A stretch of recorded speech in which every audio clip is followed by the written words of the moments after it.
Министрлер кабинетинин төрагасы, президенттин администрациясынын жетекчиси Акылбек Жапаров Кыргыз индустрия ачык акционердик коомуна барды.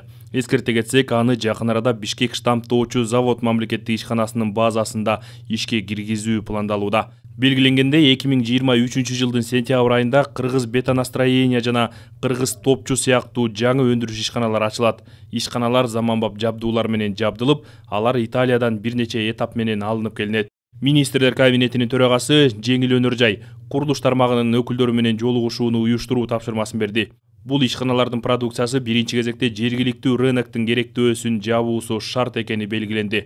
Мындан тышкары Акылбек Жапаровго металдын бардык түрлөрүн кайра иштетүү үчүн машиналарды жана системаларды өндүрүү, сатуу менен алектенген италиялык компаниянын мүмкүнчүлүктөрү көрсөтүлдү. Кыргыз индустриянын президенти Жарасыл Абдураимов учурда аталган жабдыктарды алуу боюнча ишкананын жетекчилиги менен сүйлөшүүлөр жүрүп жатканын айтты.